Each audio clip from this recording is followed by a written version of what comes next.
The most engaging, impactful, informative, and entertaining talk show ever.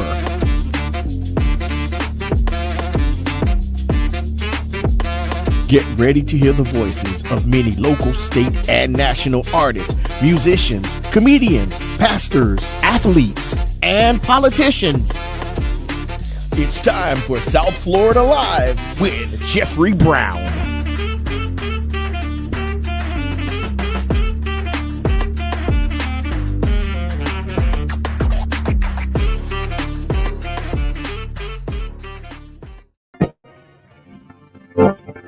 All right, let's do it. Good evening, everyone. Good evening, everyone. Good evening. I'm your host, Jeffrey Brown. And as we always start out, this is the day that the Lord has made. We shall rejoice and be glad in it. Hey, come on. We are one. Let's join us on tonight. We are talking finance with the one and only, the lady, Lisa Roger Cherries. So come on, join us on tonight. Facebook, you know what to do. Let's like and share, please. YouTubers, let's do the same. Like and share. Facebook, share this with someone, please. Please, everyone that's coming on, I need you to hit the share button. Please hit the share button for me. Thank you. Thank you. Thank you. At least tag at least 10 people on tonight.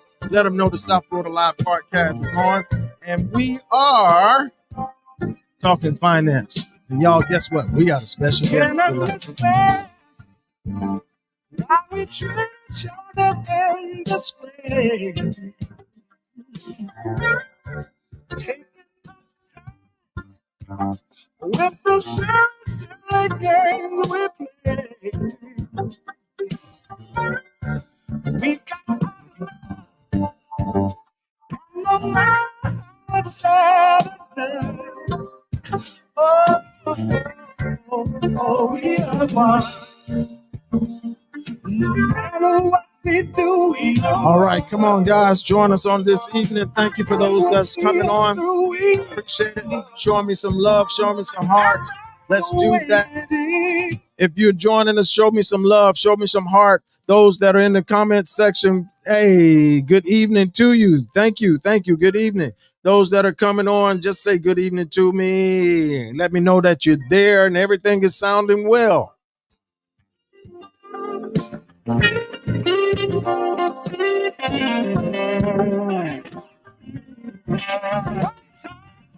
All right, we're going to give you 30 seconds because we got a lot to talk about on tonight. So we need time, and we want our guests to have plenty of time to share with us on this evening. 25 seconds. So bad. We got so much.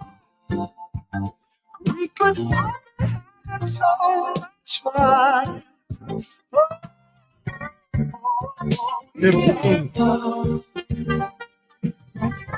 very start, deep down in your heart. All right, come on, guys, join us on this evening. Please like and share this podcast on this evening. I just want to do one thing before we get started. There's an event that's coming next week. There's an event. It's called Get Out the Vote. Get Out the Vote Community Engagement Rally. It's next Thursday, October the 10th, between 6 p.m. to 8. 6 to 8, and it will be at New Birth Baptist Church, Miami, 2300 Northwest 135th Street, 2300 Northwest 135th Street. Oh God, I'm going blank on my church address. 2300 Northwest 135th Street in Miami, Florida.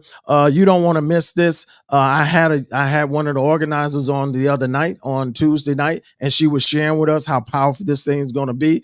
And they're going to share so much information on that night that you don't want to miss it. I've been challenging parents and aunts and uncles and cousins to make sure our 18-year-olds are there.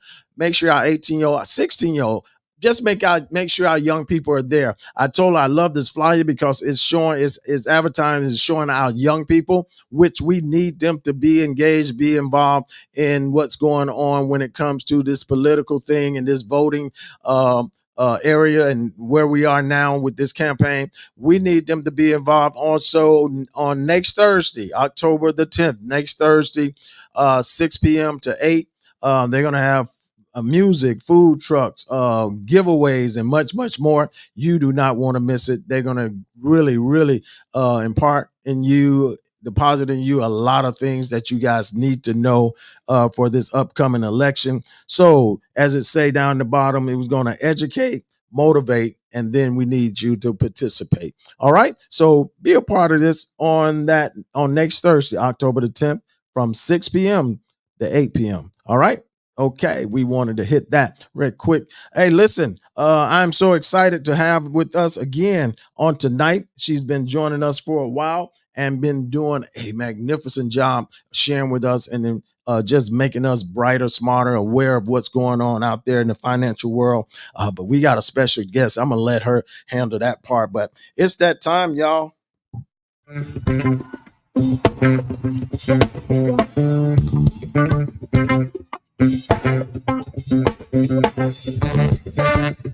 We are talking finance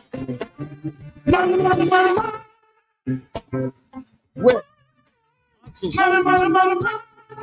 Lisa Rogers,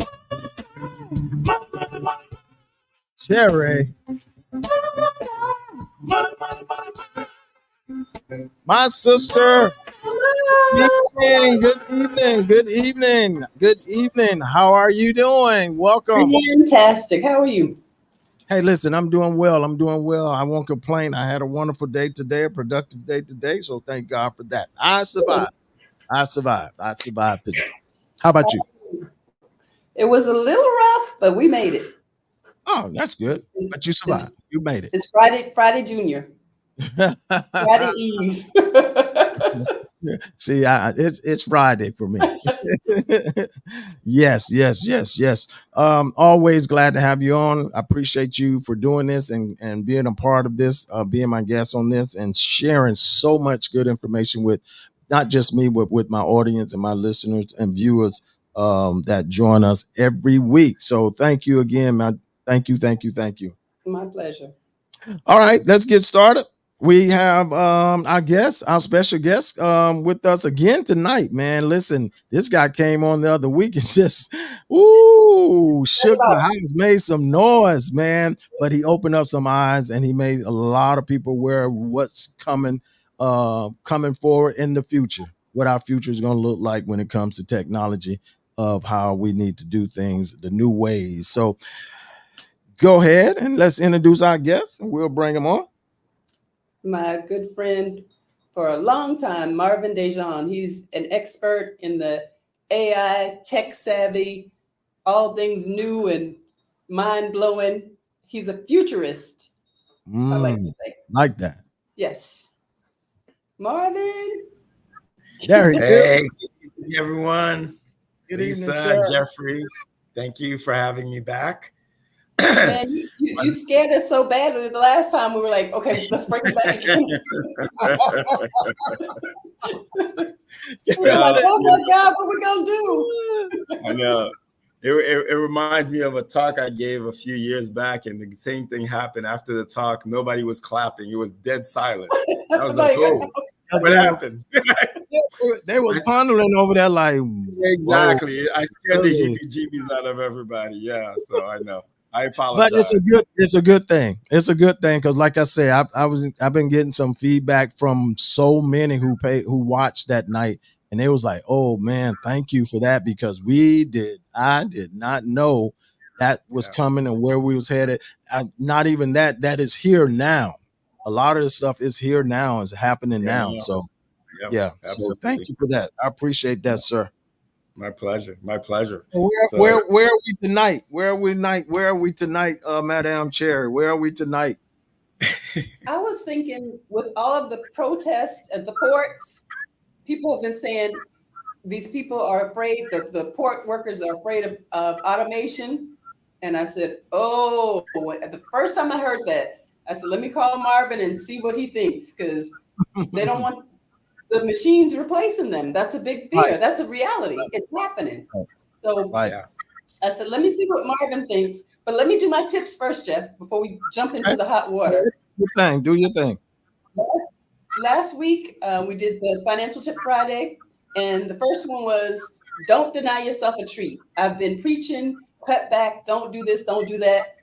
I had to go back and rethink it. I believe in paying yourself first. And if you do something well, go back and give yourself a treat. Reward yourself. That makes you work harder for the next time. Number 2, celebrate small victories and reaching goals that you've set. I believe in setting goals at the end of the year. And when you set goals and you reach them, celebrate just your victories, even if they're small ones. If you say, I'm going to pay 10 bills this month on time, if you do that, give yourself a prize. Even if you don't pay them totally off, if you pay more than a minimum, reward yourself. Number 3, make saving fun. Have a goal in mind and say, okay, if I save this amount, then I'm going to reward myself with X. It doesn't have to be anything big or glamorous or fantabulous. It could be something small. Just make saving fun. Have an accountability partner. Have somebody who you're competing with. That'll make it more fun. Get your kids involved. Have them save $10, $20. Number 4, put up little reminders. I have reminders on my mirror. I have reminders on my phone. I set reminders for alarms. Put up little reminders of what your goals are. If you want to buy a car, put a picture of a car up. If you want to buy a house, get a nice picture of a house or take a picture of a house or cut one out of a magazine and put up reminders of what you're saving for. And number 5, erase all of the negative voices in your head. I mean, I know we hear things. Sometimes we're like going to the store and say, I should get this. And something says, you can't afford it, or don't get it. You don't deserve it. Erase all the negative thoughts. Treat yourself well. Be kind to yourself. There's a lot going on. People are stressed out. Ignore the negative voices in your head. So those are my 5 tips from last Friday. All right. Great tip. Especially the one, just ignore folks in your head. Don't just ignore negative voices. Ignore them. Block them out. Just block them totally. That's how you get in trouble. That's how people get misquote scriptures. They go, oh, the Bible says, and that's not what it said. But I often say this now, and people have a problem with separating themselves from people. And sometimes we understand that the separated life can be not the most famous, not a good thing, but it's needed.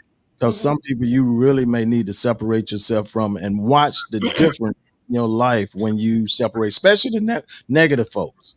That's true. No, I agree with that for real. I mean, there's certain people with like negative energy and they just bring you down. I mean, when you see them coming, what was the Charlie Brown character with like the little with the stuff all around? Yeah. I don't know his name. You say, oh my gosh, here they come. And you know it's going to be something negative, something to bring you down. You help when you can, but try to avoid that if you can. All right. That's good. Appreciate those tips. You guys heard it right here from the one and only Lisa Roger Jerry. So we want to talk about this what's happening with the longshoremen, because listen. I think someone mentioned about, I think it was you, Lisa, mentioned about the things that the automation machines that's taking over the automation, whatever. I got a clip that that's gonna talk about that, and it's when I was watching, listening to it, man. Listen, I see why these guys are doing what they're doing, because these machines are eventually gonna just push them right on out the door. So here's this clip that I found. World's largest container terminal. Also hailed as the pioneer of intelligent unmanned ports worldwide. This is the world's largest automated container terminal. Also hailed as the pioneer of intelligent unmanned ports worldwide. a colossal feat engineered by China, with a staggering investment of $70 billion. Brace yourselves for the mind-boggling spectacle of the Shanghai Yangshan Deepwater Port, aptly nicknamed the Devil's Dock. Behold, it boasts not just 30 berths accommodating behemoth cargo ships, but also an annual throughput surpassing a staggering 47.3 million standard containers, outshining the combined throughput of all ports in the United States. But that's not all. The entire port operates on the cutting-edge prowess of 5G technology, enabling feats like unmanned navigation, path optimization, and automated obstacle avoidance. Every autonomous guiding vehicle prowling the port is equipped with high-capacity lithium batteries, ensuring a relentless 8-hour operation on a single charge. But here's the kicker. These intelligent beasts come with self-diagnostic capabilities and real-time battery monitoring, ensuring that cargo remains on the move without any hiccups or unforeseen bottlenecks. It's a mesmerizing sight, a meticulously choreographed performance where not a soul is in sight. The whole operation appears to be under the spell of enchantment, an intricate symphony of containers being loaded, unloaded, and seamlessly transferred, all orchestrated by fully automated, intelligent machinery. It's like a marvel straight out of a futuristic blockbuster. From dusk till dawn, 365 days a year, the port operates with unwavering efficiency, resembling a relentless magical force at play. And the cherry on top? This powerhouse's operational prowess has secured its position as the world's top performer for a solid decade. It's undeniable that China's prowess in intelligent technology has emerged as the vanguard force propelling global industrial development. Get ready to be amazed and give a standing ovation to the incredible technological prowess of China. I really was trying to download this for the video actual, if I can play the actual video just to see how these machines are working just simultaneously. Just no bodies on ground. Everything is run technology. He said 8 hours on a battery. Yes. And look what Shayla just said. The video being shared was narrated by AI. Yeah. So I mean, but this is what Mr. Deshaun was talking about the other week, where we're headed. So we're talking about the automation, and boom. Yeah. Here we are. So Marvin, welcome back, and thank you for coming. Happy to be back. I was just like, wow. I really wish I could have. I was trying to really. Then it was a few seconds before the show started to do this, but I really was trying to get that video clip to show, because the audio was fine. It made its point, but actually to see it's amazing. It is amazing. Now I understand why these guys are fighting for their position to make sure they always have a job, because it seems like it's in China now. But I guess, Mr. Marvin, it'll be coming to the U.S. soon. Yeah. So listen, look, there's a funny video on I think it's Facebook or YouTube or wherever, and there's this guy with a mop on the beach he's trying to mop up the waves as they come in. And it's supposed to be a funny video to talk about the futility of trying to mop up the ocean, right? And that's exactly the inevitability of technology and automation that's coming our way. It's just it's on its way. It's like, look, back in the 17th century, when human beings used to weave whatever we did, tapestry, clothes, whatever, we did it by hand. And as the Industrial Revolution started coming in around the 19th century, they started weaving machines, and literally people started really rebelling, and it was called Luddites. You know, they would break into the factories and break these machines because they felt like it was taking away their jobs, which eventually it did. It did. But here's the thing. We as a human species, we've been evolving since we showed up on the planet. From the first tool, rock tool that we've been using, all the way to the technology that we use today, we've been outsourcing work from the day one. And we're only going to continue to do that in a much more rapid way. And as the technology grows, it's only going to happen on a faster way. As it relates to the dock workers, there are two things. There are two pressures that are going to make this inevitable right now, that automation is going to come for their jobs at some point, whether now or the next decade, it's going to happen. So number one is exactly what Jeffrey just played, is the fact that China is already on the road. The difference between the US and China is a communist country. It's a one-party country. They don't have to deal with unions. They don't have to deal with people saying they're going on strike. That's not happening. So if they decide to automate their docks, it's going to happen with no.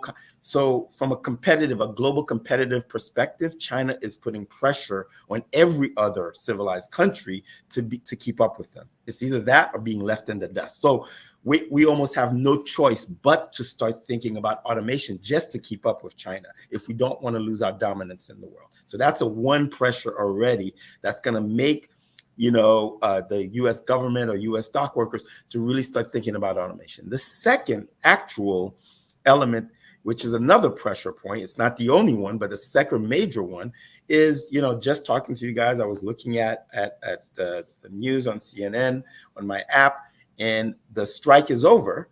And, they just agreed to give them dock workers a 62% raise. Wow.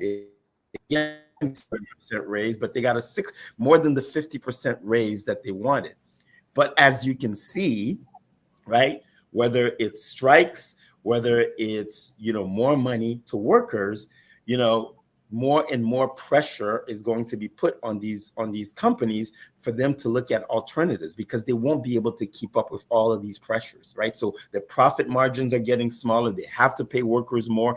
Workers go on strike. Workers get sick. Workers, have other issues. So more and more, that's another pressure. Even though they've won this round, right? It's only going to make employers say, we have got to think about a solution within the next decade of how to actually solve, because we can't keep adding more money to workers. So they're going to find a way to really decrease workers over time, whether it's through attrition, whether it's not hiring workers as they retire and replacing them with automation. The competitive global pressure is too high for businesses and employers not to go towards automation. So it's inevitable. It's like the guy in the ocean mopping the floor. So it's not really, I understand you're trying to slow it down, but really you need to be thinking more, how do we actually really start negotiating of how do we work with machines within the next decade, as opposed to try to say no automation at all, which is a non-starter to begin with. Marvin, which sectors of the working class do you think will be most vulnerable to automation? I mean, all of us, I think, will eventually, but. Yeah. I mean, look, the old days, people thought, okay, automation, if I'm a white collar worker, I don't need to think about that. More blue collar workers, like, factory work and whatnot, but that's not the case anymore, right? With the advent of AI, robotics, and automation, RPA, all of these things, like I said last time, the super convergence of these technologies are meeting.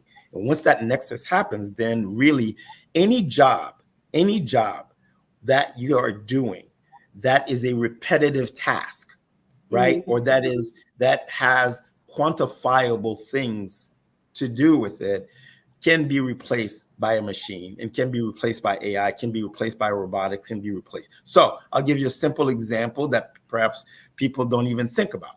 Think about, and which automation is coming for, is truckers. Now you would think, okay, a guy is hauling produce, say from Maine all the way to Texas, you would say, look, that's pretty intricate, that's complex. Actually, no, it's not, because look, you have GPS, you have satellite data, exactly, you have the map of point A to point B, exactly how many turns, exactly how many stops. So this can be quantifiable, and AI can really map out this road from point A to point B. And really, it knows exactly when to stop. It has cameras on the truck. If there's a unintended obstruction, say that a train is stopping by, but even the train schedule can be uploaded on AI platform to know exactly what the trains. So really, you would never think that trucking could be something that could be, automated, but it has already begun.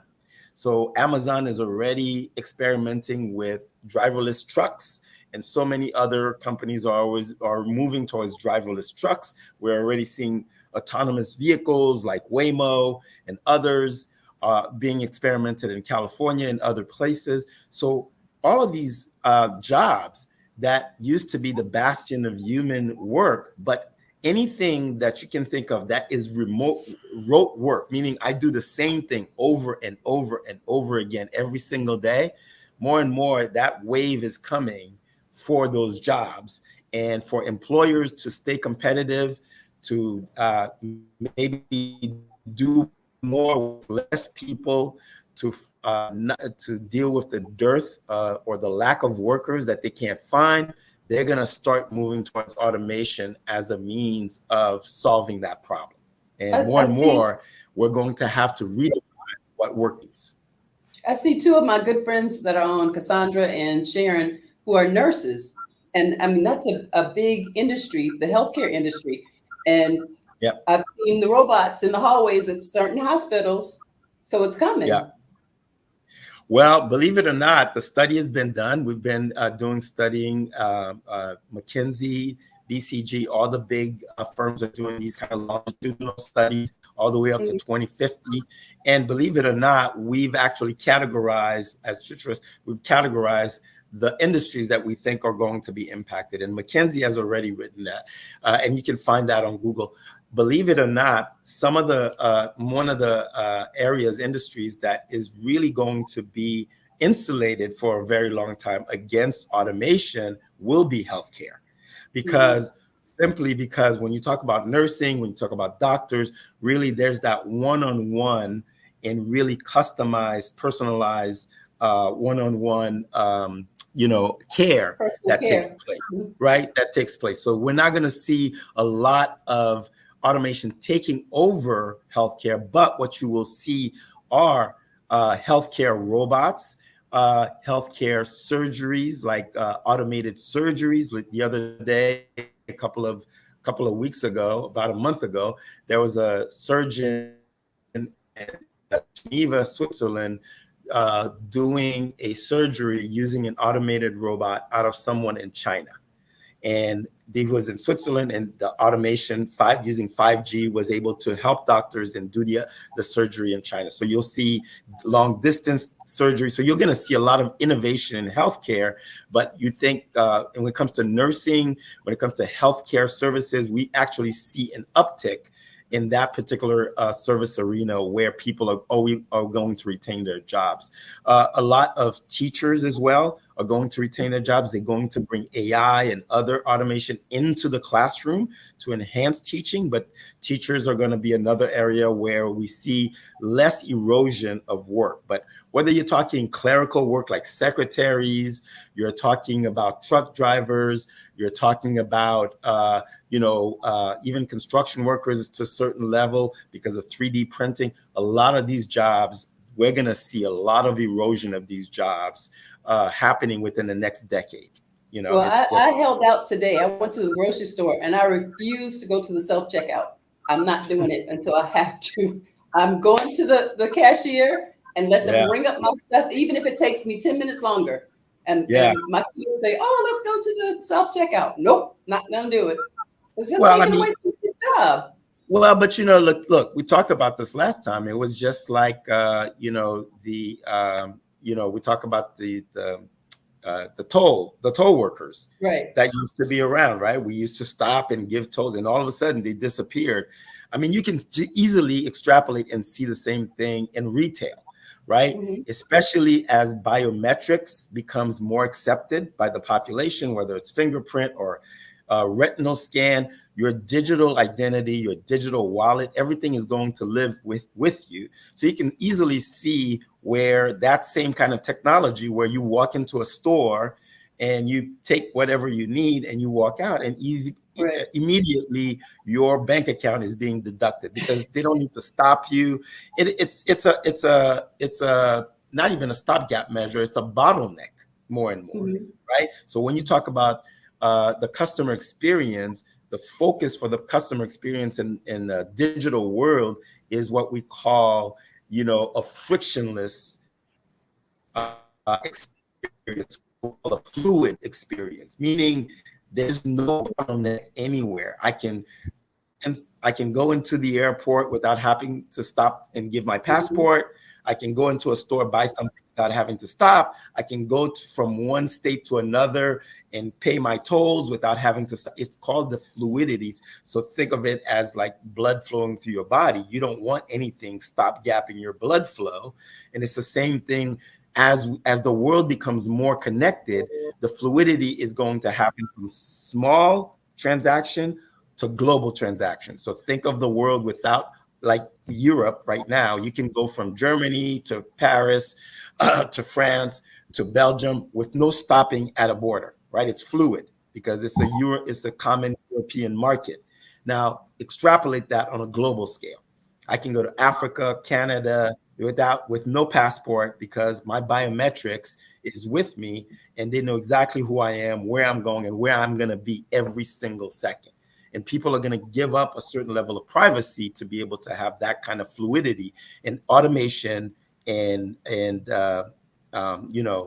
technology is the only way that that's going to be able to take place. So we're just going to gravitate there slowly but surely, just like our iPhones.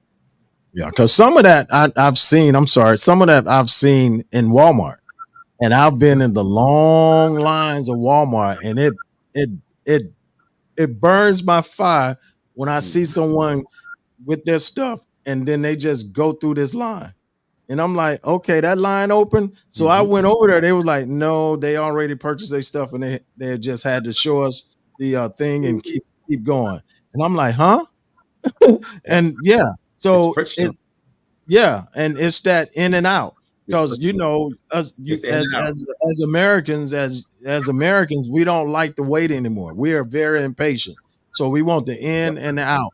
I go in there, I don't have to stand them long lines. I just do it, scan my stuff on my phone, pay it right there, and just show them my confirmation, and I'm out.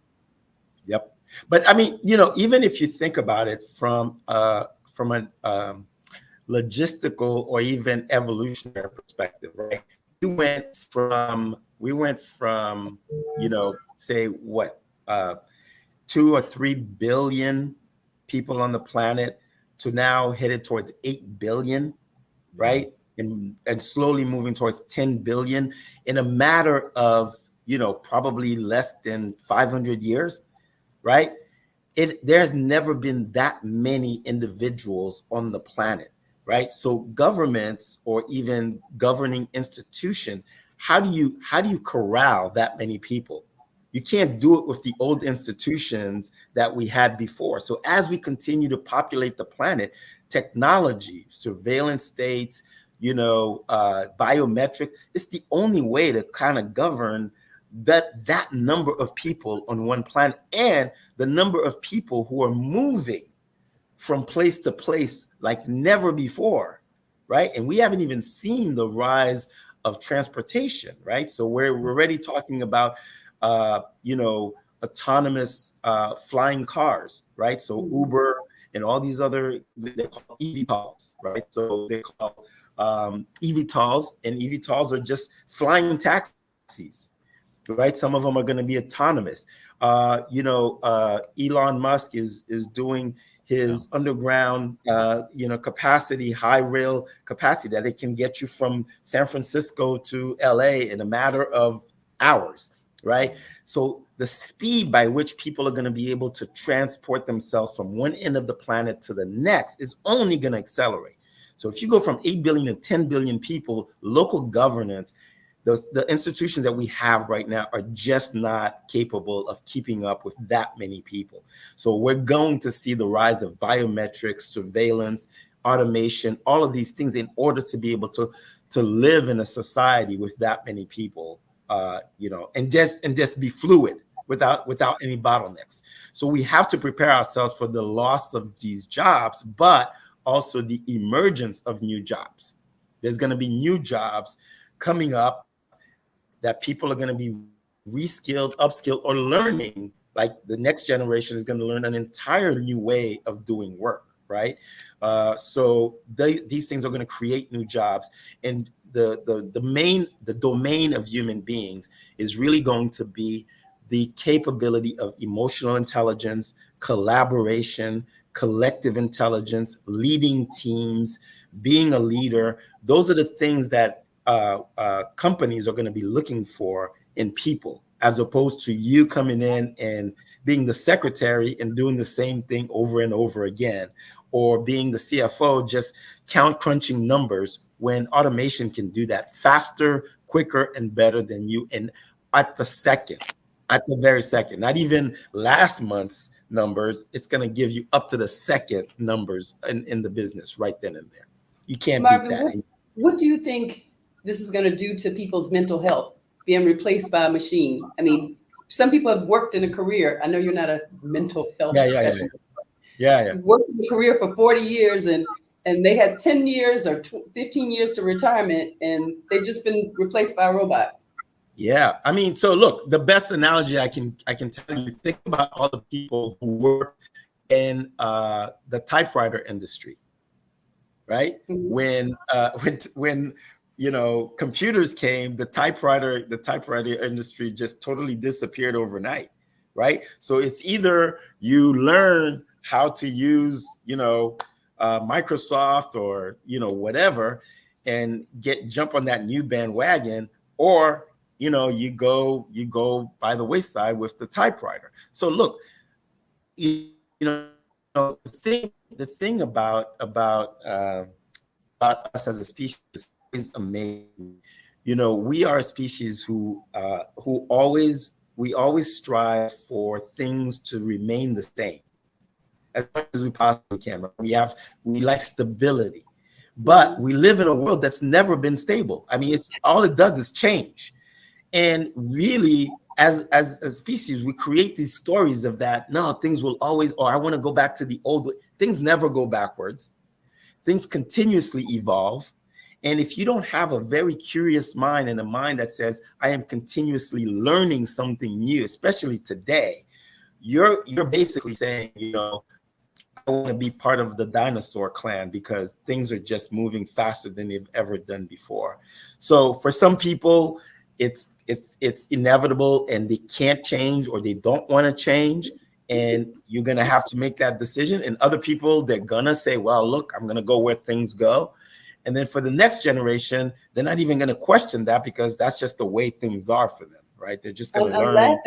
I'm laughing, Marvin, because I refuse to do the face identification on my phone. Yeah. No, I get it. I mean, I can see me being asleep and somebody holding the phone up to my face and going, ha ha, now I have all your information. I'm in your, oh my God. No. Yeah. I mean, look. Well, you know what? It's the funny thing about that, Lisa, is my son won't do it. And he's a millennial. Really? I'm so surprised. Yeah. He be like, Dad, I'm not doing that face thing. Because they're going to get to know all your information by doing now him as a millennium. He is that part of the technology part. He's not fooling me. But Jeff, guess who has it? My mom. My mom. Your mom has the faith. Oh. I'm like, what are you? She's putting the phone up. I was like, what are you doing? She goes, oh, I have Face ID. I was like, what? And I don't have it. I'm not doing that. Not yet. Easy Yeah. access. That way she don't have to worry about remembering her Remember the code. password and Right, her right. code and all that stuff. Yeah. Yeah. And that's But what a I lot mean, of people do.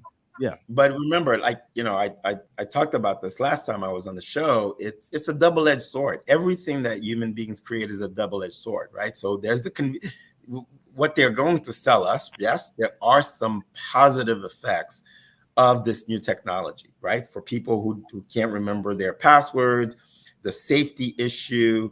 I mean, there's so many benefits to it, but there's also a dark side. There's also a side of, you know, the loss of privacy, you know, and as a species, we've always, you know, relied on a certain level of privacy, maybe less so in the old days, but more so today.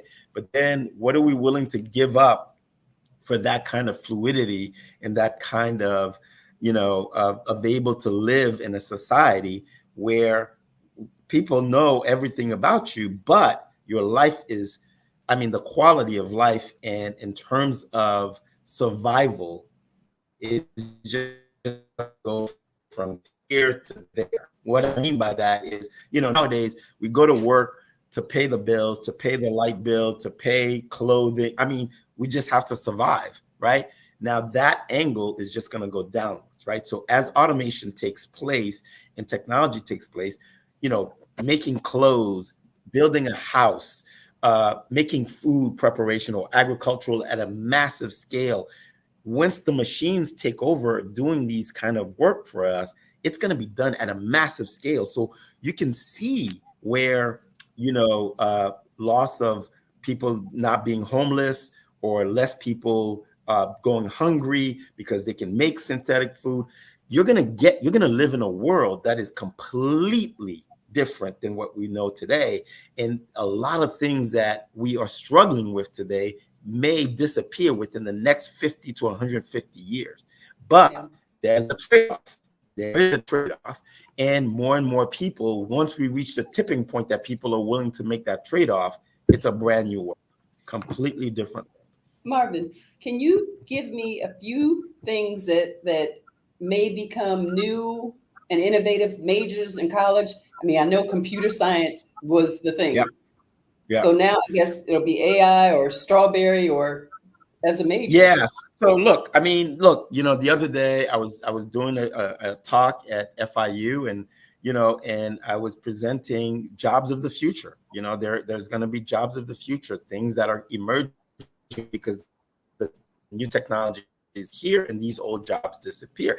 So think about you know, the mom and pop store back in the old days, and when Walmart or the Home Depots came around, right? It just everybody stopped going because the price was competitive. You found everything you wanted there. So it's the same thing. As the technology becomes more and more proficient, all of these old jobs are going to disappear, but there will be new jobs. So think about, so think about a job like collective intelligence officer, right? CIO right now stands for, someone who is in computers or who runs the technology side of a business, but a CIO might be a collective intelligence officer of the future. So as human beings learn how to work with machines, right?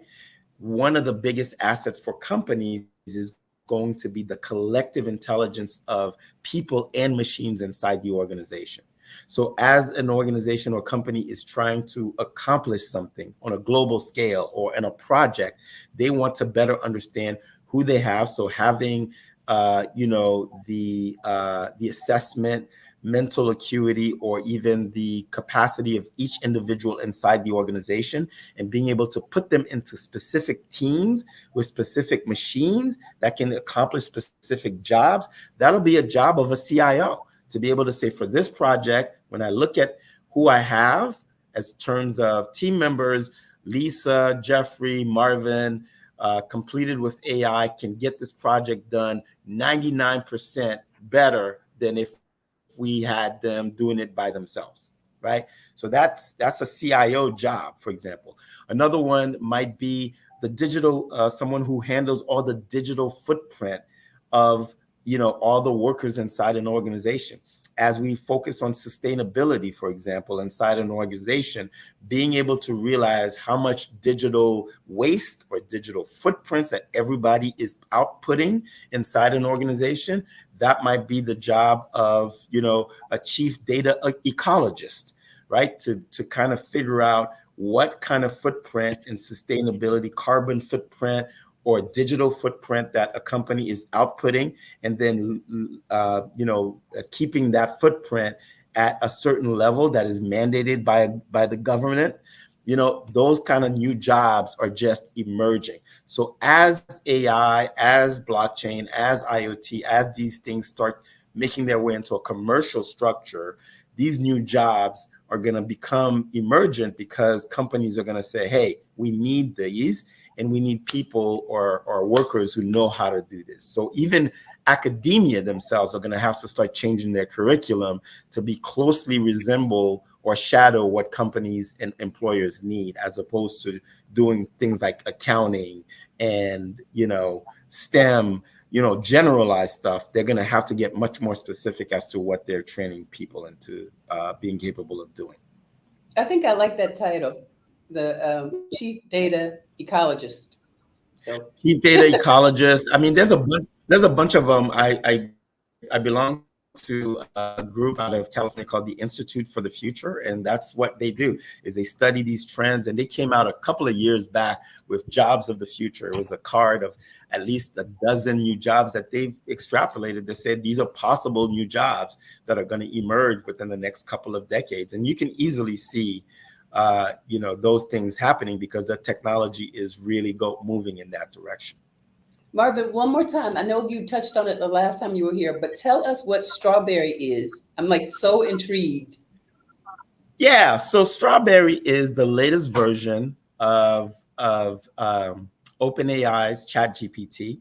So OpenAI has been coming out with different versions of ChatGPT within the past couple of years since it came out. So it was obviously the basic model ChatGPT 3.0, then it went to 3.5, then they went to ChatGPT 4, then they went to ChatGPT 4.0, and then they went to, now they have ChatGPT 0.1, which is in preview, and they also they had nicknamed it Strawberry.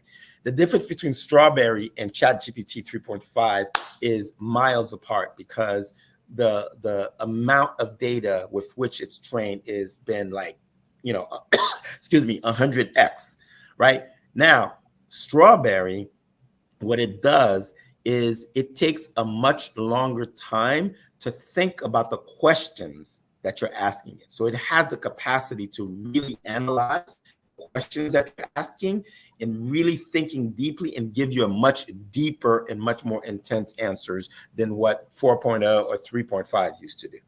So the capacity of AI, of ChatGPT, is just increasing with each version that they're releasing.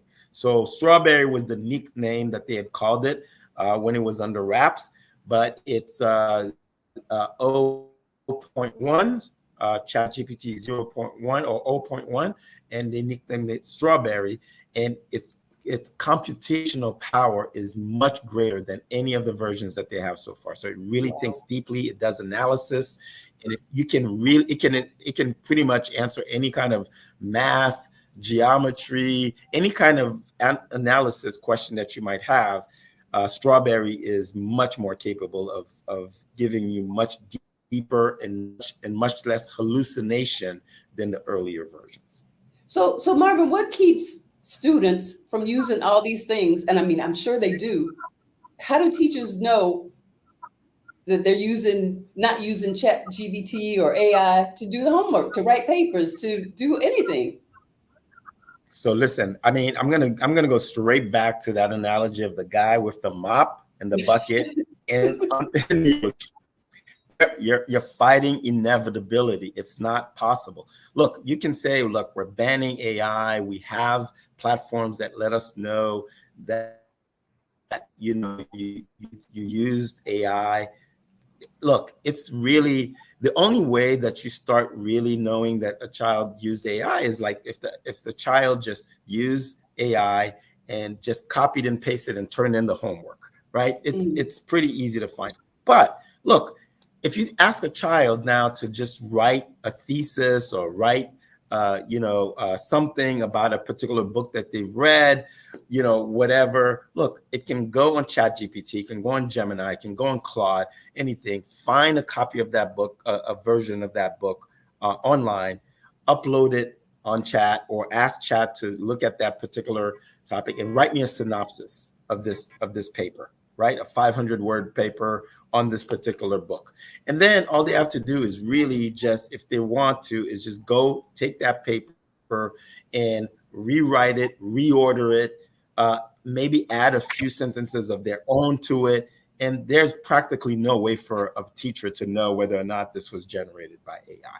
So the point is, stop trying to fight something that's inevitable. What you need to do is really, again, reframe your thinking as a teacher.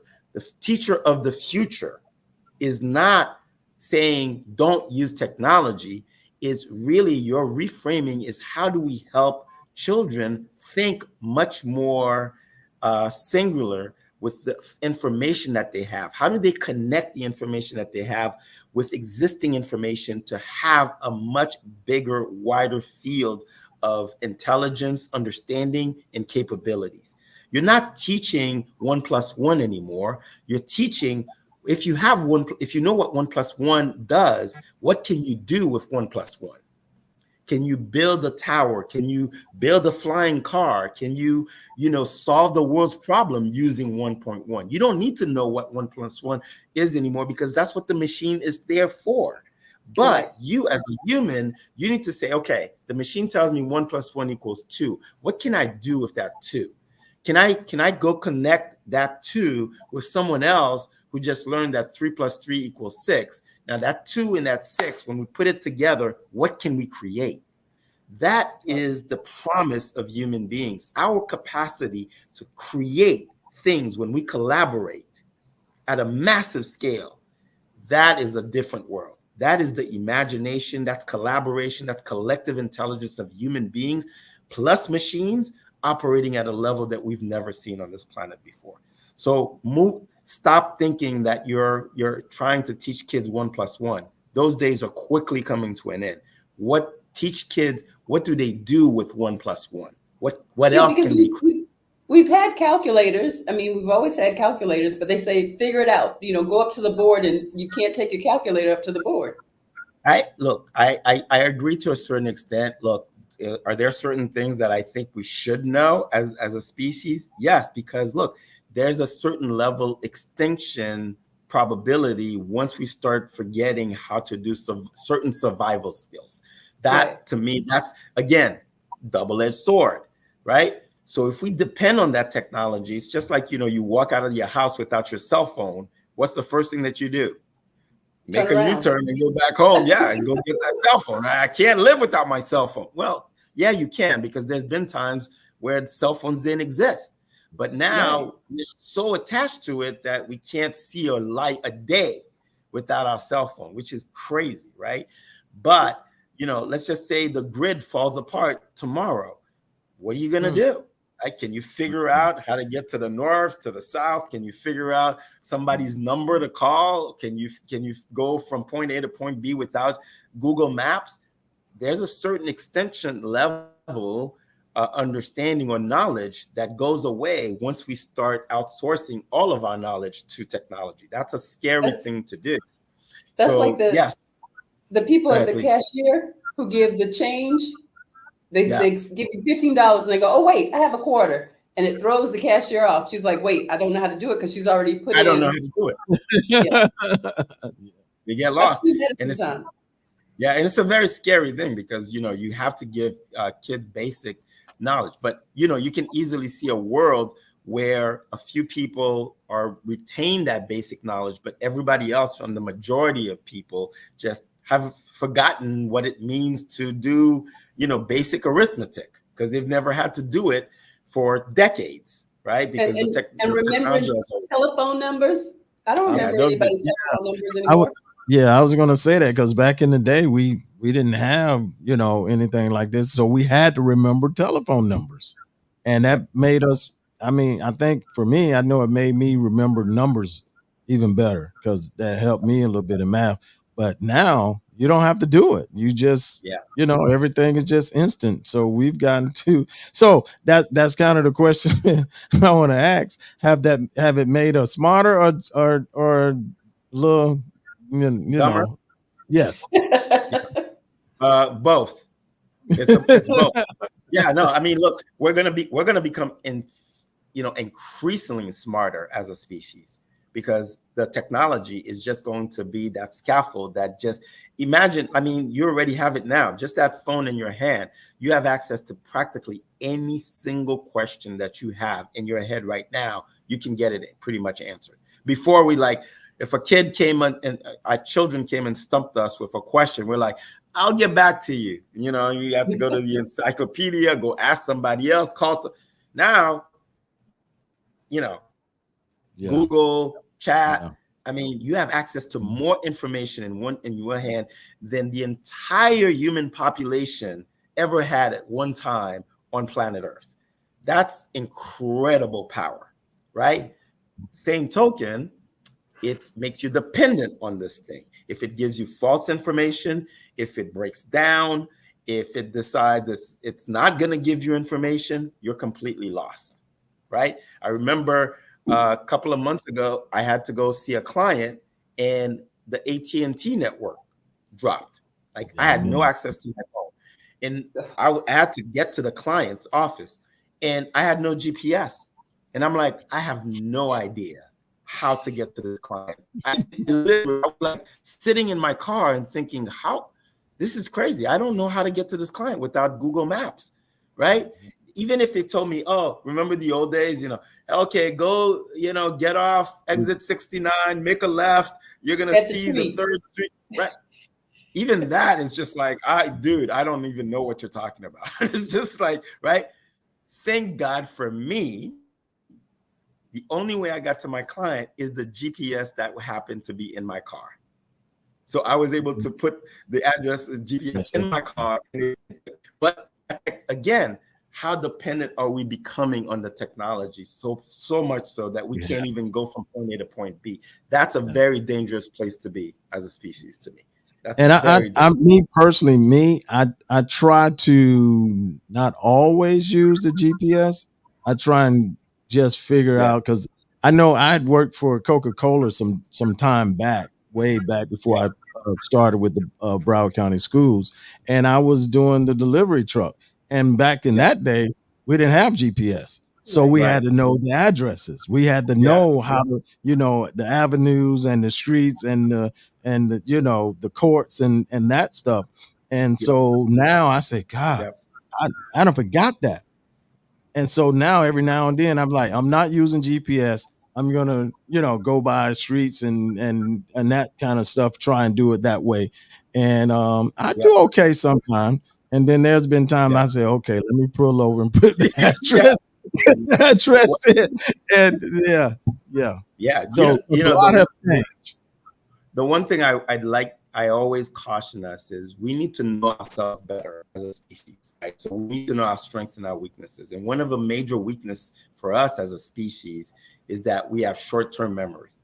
We don't, there's a lot of stuff that we don't remember. We don't have long-term memory, which is why as a species, we keep making the same mistakes over and over again, right? We keep having, major world wars. We keep having, massive famine. We keep having, pandemics, right? Because we have short-term memory. The minute that, there's enough time that goes by, we've completely forgotten what the impact has been. So you can easily imagine, as we give up a lot of the basic knowledge that we have to technology or to governments or to certain small groups of corporations, we are really putting the noose around our necks and saying we are giving up of our power and our self-accountability to others who can manipulate, who can withhold, who can do so many things because we've forgotten the basic knowledge of being able to find a simple street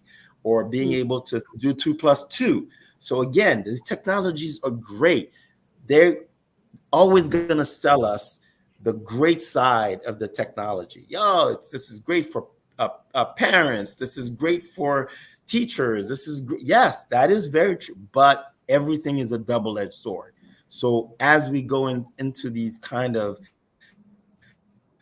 new ways of doing things, we should also take a pause and say, are we willing to give up this much for that kind of a lifestyle? So we need to live in a certain world where there's equilibrium and not extremes, right? It's either no technology or all technology. There's a world where both can coexist, where we still retain our humanity, but we can do it with technology still helping us to become smarter and lead the way.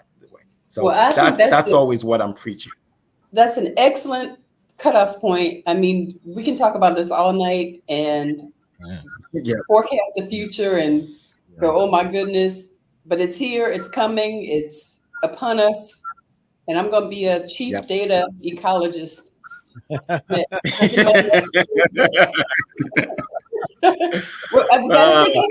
got to embrace this. I mean, I agree. No.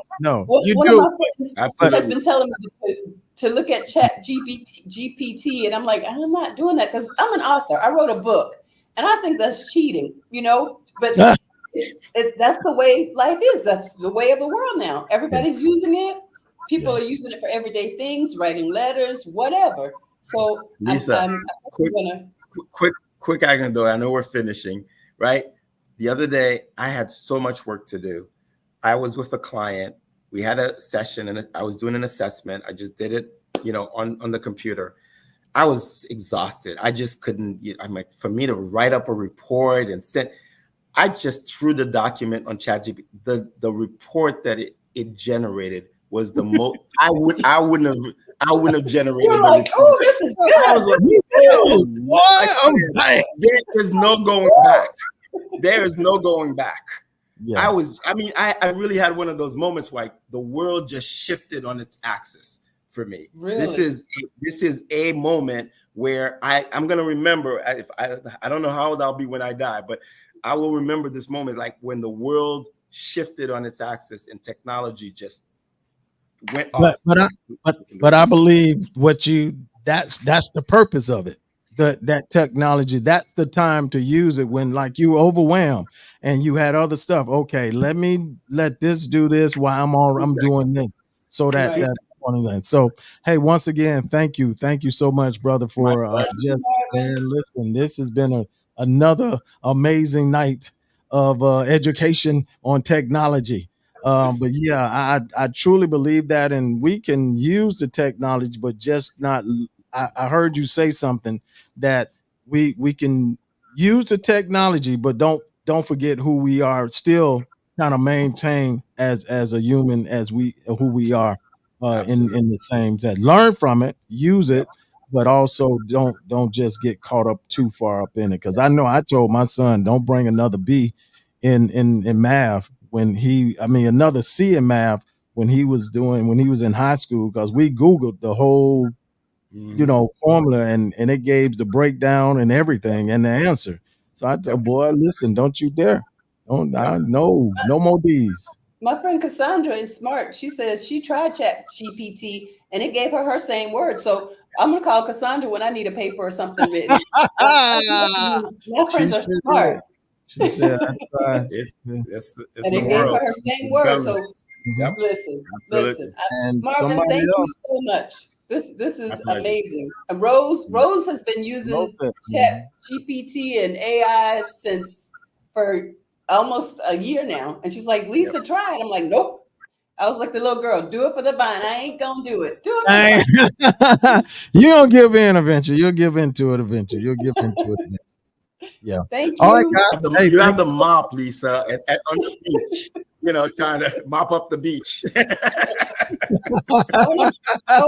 you for joining us again, Marvin. You were amazing. And I appreciate all of our family and friends for coming on and learning something new. Every time I talk to you, I learn something new. So I'm going to keep talking to you. Yes. And when I become a chief data anytime. ecologist, Have me I'm on. gonna take you to lunch. When I become the chief data ecologist, I can't wait. Hey guys, thank you once again for everyone that's tuning in. Thank you, Lisa. Thank you, Marvin, for being with us with the South Florida Live podcast on this evening. Once again, every time you come on, Lisa and Marvin, you make us smarter. So we want to just say thank you. Appreciate you guys coming on tonight. Thank you. No, Hey, thank listen, you. y'all, you've been locked into the South Florida Live podcast with my special guest, my host, rather, my co-host, Lisa Roger Cherry, and our special guest, Mr. Marvin Deshawn. Listen, we want to thank you. Listen, I know you guys learned so much, right? Great combo, new job. I mean, every time he come on, he gives us more and more. I appreciate it. And I want to thank him for coming on and finding time in his busy schedule to just be a part of this broadcast and once again make us smarter. Hey, y'all, thank you for joining us on this evening. Don't forget, every Thursday, this is what we get. This is what we give every Thursday at 7 p.m. Every Thursday at 7 p.m.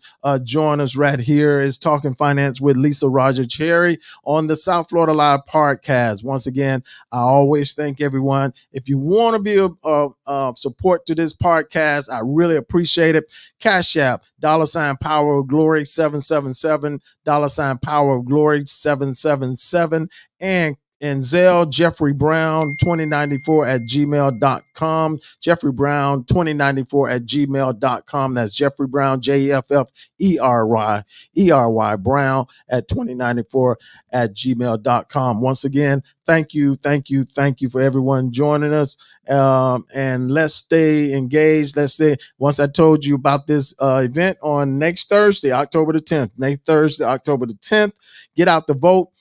Community engagement rally. You don't want to miss it. Be a part of this great event next Thursday, October the 10th at 6 p.m. From 6 to 8 at the New Birth Baptist Church Cathedral Faith International at 2300 Northwest 135th Street in Miami, Florida. Be a part of that on next Thursday. God bless you. Hey, listen, as we always say, hey, I'll pray for you. You pray for me. And let's watch God change things. God bless you. Email your idea for show topics to the South Florida Live Show at gmail.com. Thank you for tuning in to South Florida Live with your host, Jeffrey Brown.